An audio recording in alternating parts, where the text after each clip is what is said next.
Addressing a media conference in Johannesburg, the executors of the former president's will said he had drawn up his final will and testament 10 years ago in October 2004.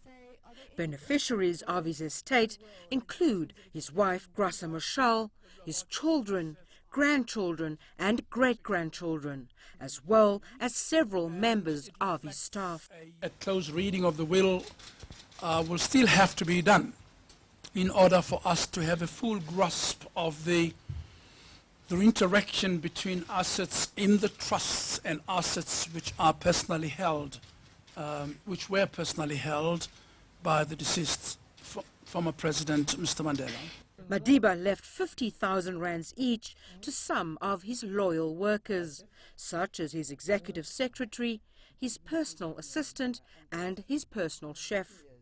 He also left amounts of 100,000 rands each to several educational institutions, which he had attended, including the schools and universities which he'd studied at as a boy and a young man. I feel overwhelmed and humbled because when I was working with him, I was just doing my work, contributing for the cause. So I didn't think that we meant so much to him. So I'm humbled. For the will, I don't want to lie to you. It just came as a shock to me because I had never known that the will can go to the workers. I know that the will can go to the families. So to me, it just came as a shock. Well, we are particularly touched by this gesture. We think it's a magnificent gesture from a great humanitarian. Madiba remembered a lot of educational institutions, schools that he attended, schools in areas that he lived, Orlando West and Nkunu. And we think this would be a great testimony to Madiba's legacy. The executors said no one had so far contested Nelson Mandela's will.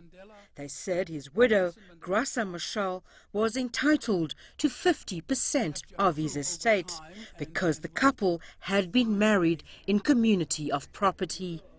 According to South African law, Graca Machel has 2 months left to decide if she wants to claim exactly half of Nelson Mandela's estate or waive her right to do so. Renadal Calm, CCTV, Johannesburg.